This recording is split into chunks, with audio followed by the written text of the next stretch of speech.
जय माता दी, जय मां कामाख्या। काली तारा महाविद्या षोडशी भुवनेश्वरी भैरवी छिन्न मस्ता च विद्या धुमा तथा बगला सिद्ध विद्या च मातंगी कमलात्मिका एतदस महाविद्या सिद्ध विद्या प्रतिर्किता। जय हो 10 महाविद्या की। जय मां कामाख्या। Devradha trust Satyavani channel. 10 महाविद्या में जो 10 देवियां हैं, वो 10 देवियां बहुत उच्च स्तर की देवियां हैं। उनकी साधना बहुत ही विशेष प्रकार से की जाती है और समय भी ज्यादा लगता है। और 10 महाविद्या की साधना पूर्णतः गुरु गम्य होती है। और कोई व्यक्ति अपनी मर्जी से करता है तो वो उसका भुगतान स्वयं करता है, यह निश्चित है। क्योंकि यह साधना बहुत हायर लेवल की साधना होती है और इसमें गुरु का मार्गदर्शन, गुरु से रक्षा कवच, गुरु के अनुसार इस आत्मा का घट पिंड का आत्मा अभिषेक, शक्ताभिषेक और पूर्णाभिषेक होना अत्यंत आवश्यक होता है।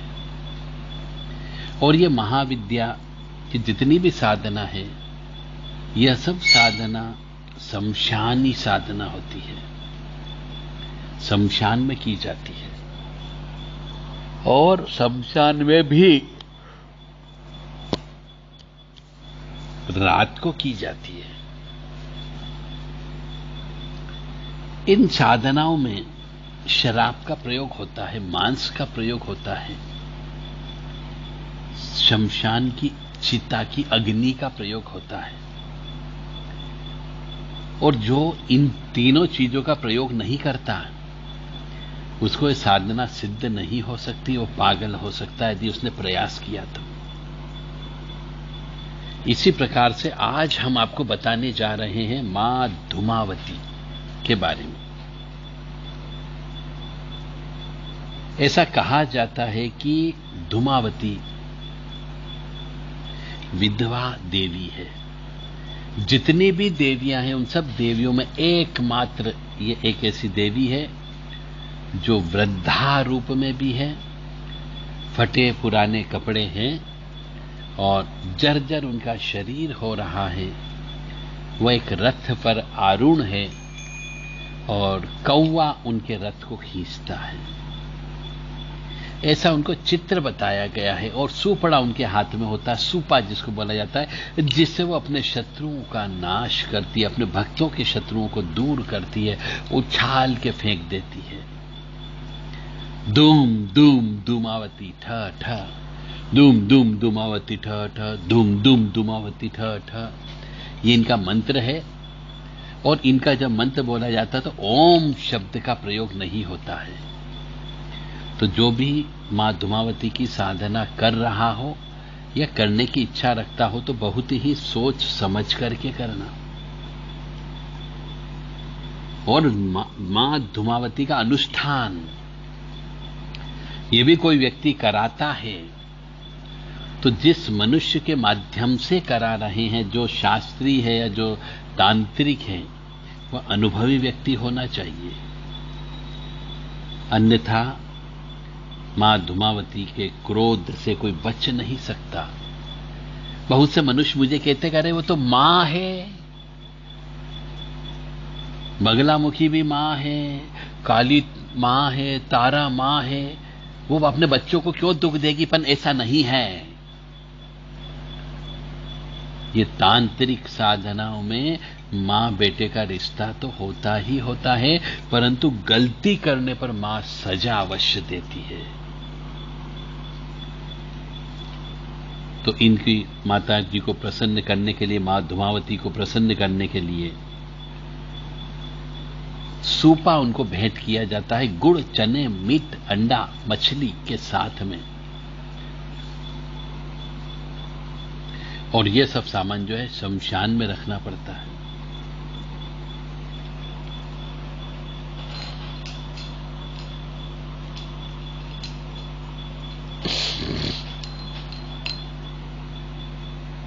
और मां धूमावती जैसे नाम से ही पता लग रहा है, सिर्फ धुआं और राख, यही इनका चरम ज्ञान है।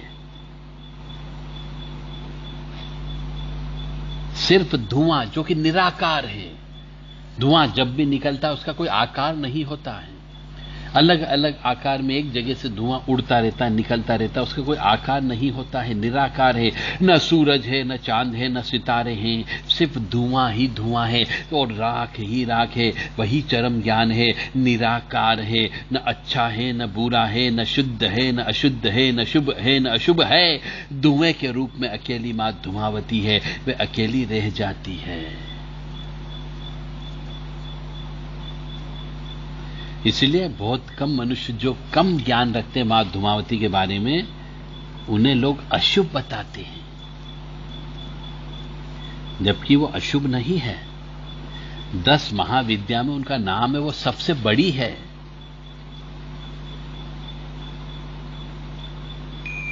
और ऐसा भी कहा जाता है कि मां धूमावती कड़वी भी है, रूखी भी है, इसीलिए अशुभ लगती है। यानी मां धूमावती की जो साधना करता है, गुरु गम्य, मैं बार बार एक शब्द यूज कर रहा हूं, गुरु से स्वीकृति लेकर, गुरु से गुरु मंत्र लेकर मां धूमावती के बारे में पूर्ण रूप से बारीकी से जानने के बाद ही उनकी साधना और अनुष्ठान करना चाहिए। अन्यथा आपका धुआं निकल जाएगा और राख बन जाओगे, कहीं कुछ नहीं मिलेगा। मैं एक बार और बोल देता हूं कि वह मां धूमावती जो है निराकार है, न अच्छी है न बुरी है, न शुद्ध है न अशुद्ध है, न शुभ है न अशुभ है, केवल धुएं के रूप में जो रहती है उसे ही धूमावती बोलती है। मां धूमावती की साधना मोक्ष दिलाती है और मां धूमावती अपने जो साधक मनुष्य होते सारे बंधनों से मुक्त कर देती है।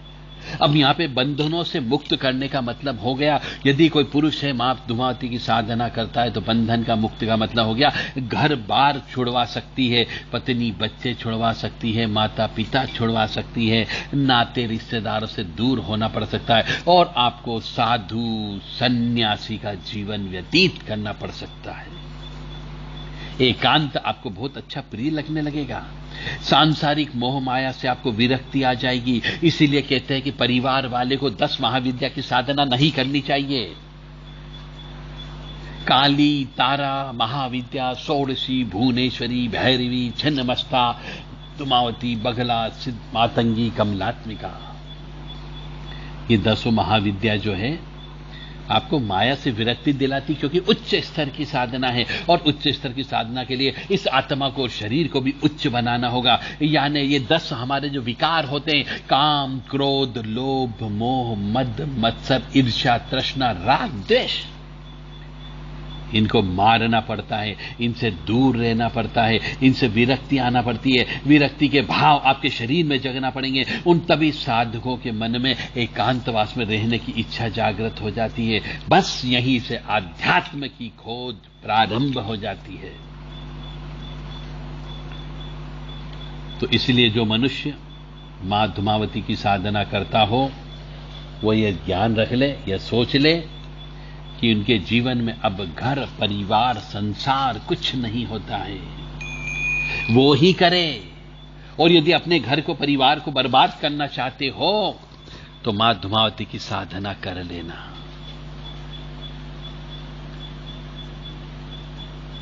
सन्यासी लोग परम संतुष्ट होते हैं। जो मिला खा लिया, जो मिला पहन लिया, जहां भी ठहरने को मिला ठहर गए। तभी तो धूमावती धुएं के रूप में हमेशा अस्थिर, गतिशील और बेचैन, और उसका साधक भी बेचैन रहता है, क्योंकि धुआं एक जैसा कभी नहीं चलता। यानी मन अस्थिर रहता है, गतिशील रहता है, क्योंकि धुआं कभी भी एक जगह इकट्ठा होकर के नहीं रहता है, तो गतिशील होता है और बेचैन भी होता है, वह निकलने के लिए मचलता है। इसी प्रकार साधक भी बेचैन रहता है। इसलिए इसके अर्थ को समझना चाहिए। धूम धूम धूमावती ठा ठा, अब धूम, धूम का मतलब क्या होता है, धूमावती मां का अर्थ क्या होता है, और ठ ठ का मतलब क्या होता है, पहले ये अर्थ समझ लेना, उसके बाद ही इसकी साधना में प्रवृत्त होना, अन्यथा अपनी जिंदगी को बर्बाद होते हुए सब लोग देखेंगे।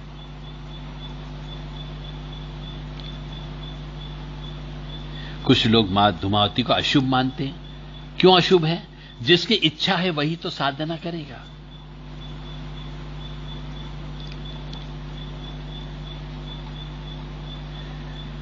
इसलिए मां धूमावती, जो हमारे 10 विकार होते हैं, उनमें से जो बंधन होता है, बंधन को तोड़ देती है, बड़े बेदर्दी से तोड़ देती है कि किसी को कुछ भी दर्द हो इससे मतलब नहीं होता है, परेशानी हो इससे कोई मतलब नहीं होता है। वह उस मनुष्य के अंदर धुएं जैसा प्राण डाल देती है, जो किसी के बंधन में नहीं होता है, स्वच्छंद रूप से विचरण करता रहता है। और ये बंधन होते हैं काम, क्रोध, लोभ, मोह, मद, मत्सर, ईर्ष्या, तृष्णा, ये बंधन होते हैं। इन बंधन से मां भगवती तुरंत निजात दिला देती है, बड़े बेदर्दी से इन बंधन को काट देती है, और उन पाशों जिसके अंदर बंधन रहता है उनको काट डाल के फाड़ डालती है। और मां धूमावती का साधक हमेशा एकांत में रहना पसंद करेगा। जैसे जैसे मां धूमावती की उसके ऊपर छाया पड़ने लगेगी, उसका प्रभाव पड़ने लगेगा, वह एकांत प्रिय हो जाएगा, चुपचाप रहने लगेगा।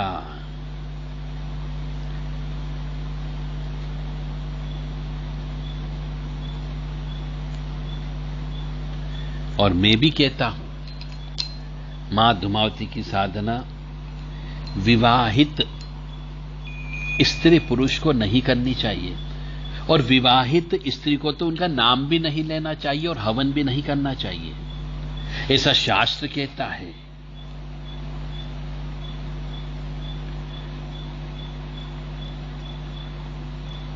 यह बात सही है कि मां धूमावती महिलाओं के बीच में ही निवास करती है, क्योंकि महिलाओं में सधवा स्त्रियां भी होती है, विधवा स्त्रियां भी होती, तलाकशुदा स्त्रियां भी होती, परित्यागता स्त्रियां भी होती है, कुंवारी कन्या भी होती है, और जिनका विवाह होने वाला होता है वह भी होती है।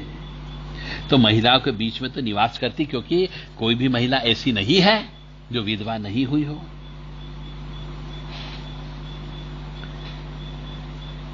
मतलब मां बगलामुखी मां धूमावती जो है, शादीशुदा लोगों को और विवाहिता स्त्रियों को उनकी साधना नहीं करनी चाहिए।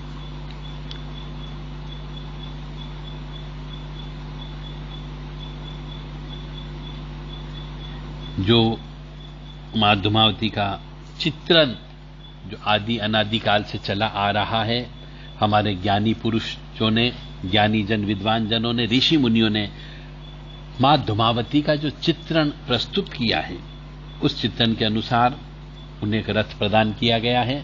उसमें जर्जर हालत में, यानी एक बुढ़िया के रूप में, एक विधवा बुढ़िया के रूप में सफेद साड़ी में दिखाया गया है। कोई श्रृंगार नहीं है, बाल खुले हुए हैं, कौवा उनके रथ को हाँकता है, सुपड़ा उनके हाथ में अस्त्र के रूप में। इसीलिए उनके जैसे फोटो की आप पूजा करोगे, वैसे ही आपके मन के अंदर भाव उत्पन्न होते हैं। इसीलिए भी, क्योंकि जिनको सुख, समृद्धि, शांति चाहिए, निरोगी काया चाहिए, उनको धूमावती की साधना नहीं करनी चाहिए। क्योंकि ऐसा कहा जाता है हमारे शास्त्रों पुराणों में कि जिस प्रकार के हम फोटो और तस्वीर की पूजा करते हैं, वैसे ही भाव हमारे शरीर के अंदर उत्पन्न होंगे, मन मस्तिष्क से वैसे ही तरंगे उत्पन्न होगी, वैसे ही करंट उत्पन्न होगा, और हमारे भाव वैसे ही चलने लगेंगे, और जैसे भाव चलेंगे वैसा हमारे ऊपर प्रभाव पड़ने लगता है, हमारा मन मस्तिष्क वैसा ही काम करने लगता है। इसलिए धूमावती मां की आराधना विवाहिता स्त्रियों को, और जो सुख समृद्धि चाहते हैं, परिवार के साथ रहना चाहते हैं, उन मनुष्यों को नहीं करना चाहिए।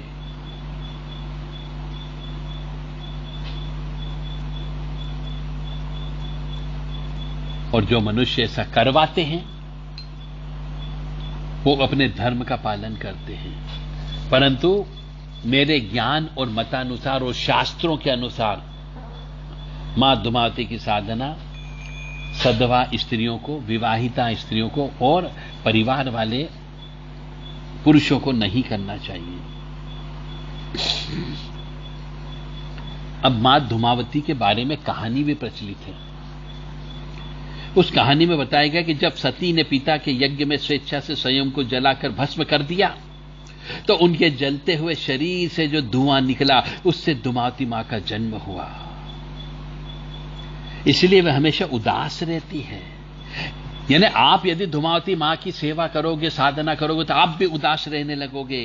यानी धूमावती धुएं के रूप में सती का भौतिक स्वरूप है। सती का जो कुछ बचा रहा उदास धुआं रहा। और दूसरी कहानी भी है। यह है कि एक बार सती शिव के साथ में हिमालय में विचरण कर रही थी, घूम रही थी। तभी उन्हें जोरों की भूख लगी। उन्होंने शिव से कहा कि मुझे भूख लगी है। यानी सती ने, मेरे लिए भोजन का प्रबंध करें। शिव ने कहा अभी कोई प्रबंध नहीं हो सकता। तब सती ने कहा ठीक है, मैं तुम्हें ही खा जाती हूं। और वे शिव को ही निगल गई। शिव जो इस जगत के सर्जक हैं, परिपालक हैं। फिर शिव ने उनसे अनुरोध किया कि मुझे बाहर निकालो।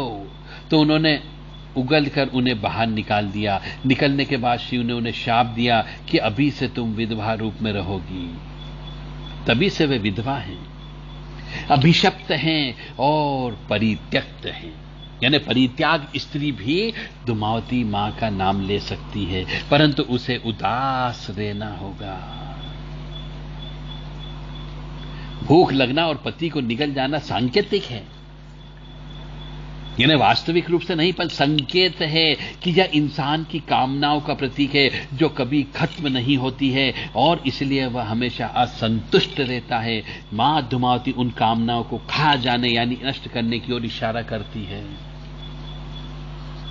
यानी किसी मनुष्य की यदि कामना ही समाप्त हो गई तो वो तो साधु बन गया, संत बन गया, परित्याग हो गया।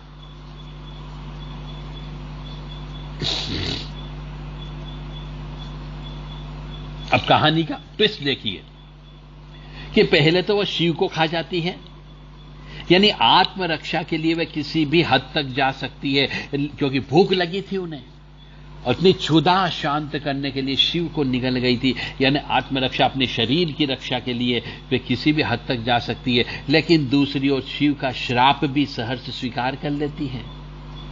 यानी प्रकृति के, सृष्टि के नियमों को स्वीकार कर लेना चाहिए। स्थित प्रज्ञता, अकर्मण्यता नहीं है। इसलिए मां धूमावती रोग, शोक और दुख की नियंत्रक महाविद्या मानी जाती है। वे बहुत शक्तिशाली और प्रभावशाली भी हैं और उनके मंदिर बहुत कम बनाए जाते हैं। जो पुराने समय में हमारे बड़े बुजुर्ग जो 300, 500, 600 साल पहले बना के गए हैं, उसके बाद से मां धूमावती के मंदिर नहीं बने हैं, क्योंकि इनकी साधना करना, इनको सिद्ध करना और फिर मंदिर में बिठाना कोई हंसी खेल नहीं है।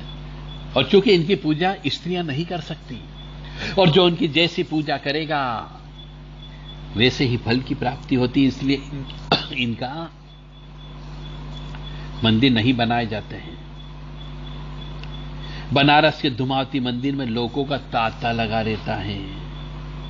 जो मन्नत भी पूरी करते हैं उनके पास गुहार लगाने के लिए भी आते हैं। जब मां धूमावती प्रसन्न होती है तो रोगों को दूर कर देती है और क्रुद्ध होती है तो समस्त सुख और कामनाओं का नाश कर देती है। इसलिए उनकी साधना करना, उनको प्रसन्न करना, उनका अनुष्ठान करना हर किसी के बूते में नहीं, जब तक कि वो उस चीज का कीड़ा न हो, उसको एक्सपर्ट न हो। और जो मां धूमावती की शरण में चला जाता है उनकी विपत्ति भी दूर हो जाती है। और बहुत से साधारण मनुष्य जो होते हैं वे अलक्ष्मी और विनाश की देवी के रूप में ही मानते हैं, क्योंकि मां के पास में कुछ भी नहीं है। वो तो विधवा स्त्री के रूप में जर्जर बूढ़ी मां के रूप में है, उसके पास कुछ नहीं है, अलक्ष्मी है और विनाश करने वाली है, क्योंकि जो साक्षात शिव को निगल जाए अपनी रक्षा के लिए तो सभी का विनाश करने वाली है।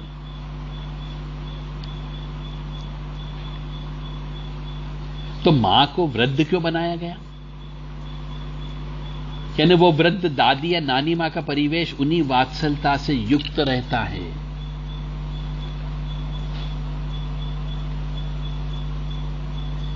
मां का दिवस भी आता है, धुमावती जयंती भी आती है, और मां का जो दिन होता है रविवार का दिन माना जाता है। बहुत से मनुष्य शत्रुओं से मुक्ति के लिए, आर्थिक उन्नति के लिए, कार्य में सफलता के लिए, प्रभावकारी व्यक्तित्व बनाने के लिए, कुंडली जागरण करने के लिए मां धुमावती का प्रयोग करते हैं, जो बिल्कुल गलत है। विनाश करने वाली और संहार करने वाली देवी है।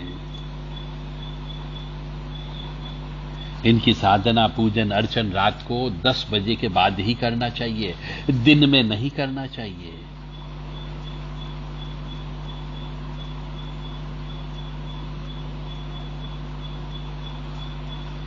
इसमें सफेद वस्त्रों पहने जाते हैं इनकी साधना करने में या पूजन अर्चन करने में, और बिना सिला हुआ वस्त्र धारण करना चाहिए।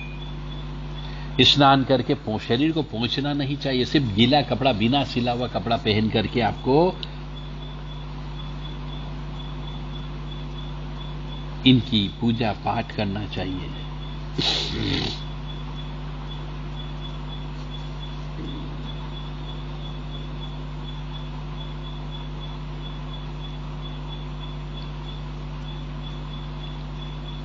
जब इनकी साधना करते हैं, पूजन करते हैं, अनुष्ठान करते हैं, तो शरीर के अंदर के जो वस्त्र होते हैं,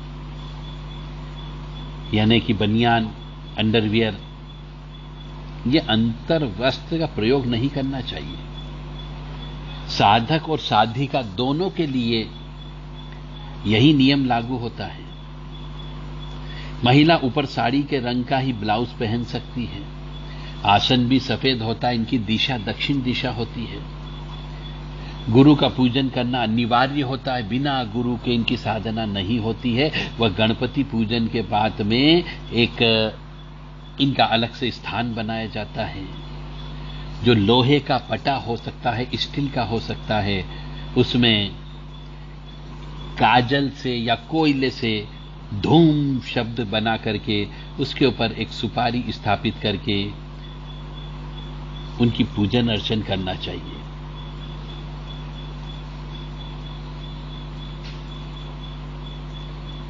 और उस सुपारी को ही मां धुमावती का रूप मानते हुए 16 उपचार पूजा करना चाहिए। भस्म का प्रयोग होता है, काली काजल का प्रयोग होता है, काली मिर्ची का प्रयोग होता है, तेल दीपक से, और उबाली हुई उड़द की दाल और फल का नैवेद्य लगाया जाता है। यह विशेष चीज है। उनका पूजन करने के पश्चात सफेद तिल की एक ढेरी भी रखना चाहिए और उसके ऊपर सुपारी स्थापित करते हुए मां धुमावती के भैरव, अघोर भैरव का ध्यान करना चाहिए। उनका भी पूजन करना चाहिए। तिल, अक्षत, धूप, दीप गुड़ से करना चाहिए। काले तिल डालते हुए ओम अघोर रुद्राय नमः का उच्चारण करना चाहिए।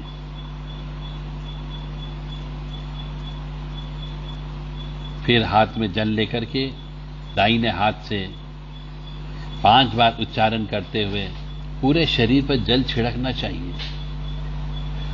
धुमावती मुखम पातुम धुम धुम स्वाहा स्वरूपिणी, अपने ऊपर जल छिड़क लो।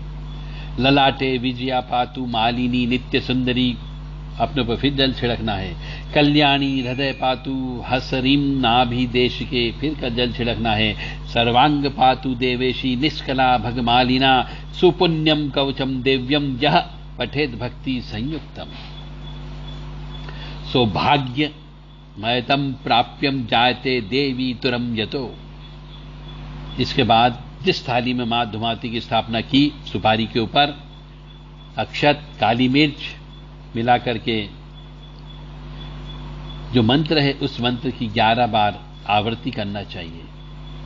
हर मंत्र 11-11 बार बोलते हुए अक्षत के अंदर काली मिर्च हिलाते रहें, डालते रहें और छोड़ते रहें। ओम भद्रकाल्ये नमः, ओम महाकाल्ये नमः, ओम डमरू वाद्यकारिणी देव्ये नमः, ओम स्फारित नयना देव्ये नमः, ओम कंटकीत हासिन्ये नमः, ओम धूमावत्ये नमः, ओम जगत्कर्ते नमः, ओम शूर्पहस्ताय नमः।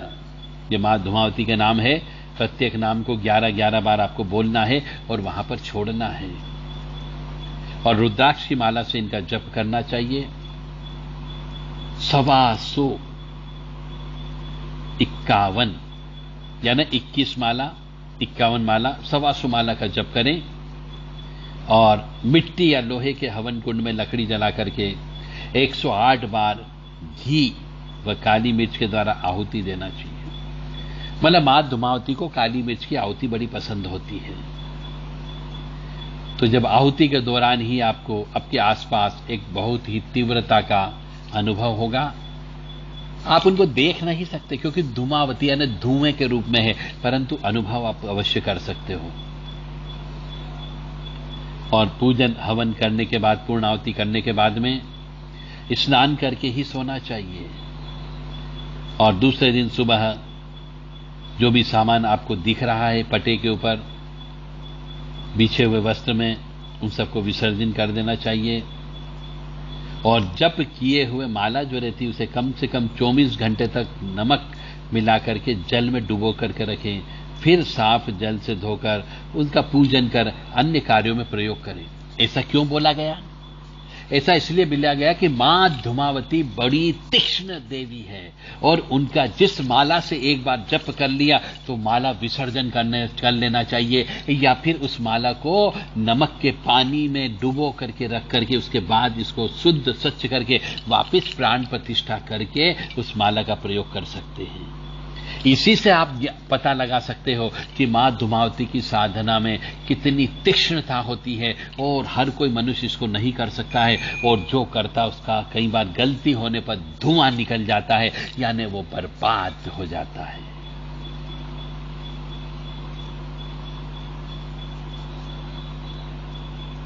इसलिए मां धूमावती को आज तक कोई भी योद्धा युद्ध में हरा नहीं पाया, तभी देवी का कोई संगी नहीं है। यह थी मां धूमावती की साधना। धूमावती की साधना करने के लिए शमशान में ही आपको करना है, घर पे नहीं करना है। खुले आकाश में करना होती है इनकी साधना, और बहुत सावधानी से करना होती है। पूर्णतः संयम का पालन करना होता है। स्त्री से छूआछूत नहीं होना चाहिए, और यहां तक कि आपको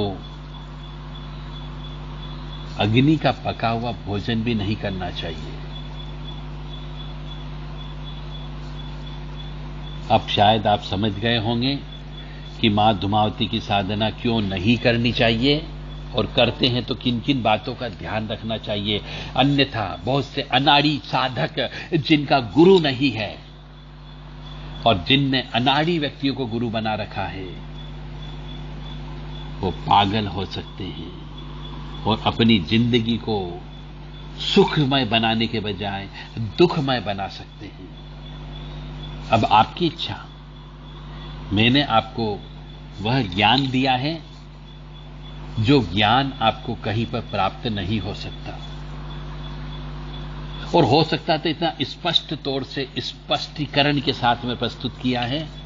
अब आपकी इच्छा। मैंने अपना धर्म निभा दिया, क्योंकि बहुत से मनुष्य धूमावती की साधना करके अपने जीवन को बर्बाद कर चुके हैं और आगे भी कर देते यदि उनको ज्ञान नहीं होता तो।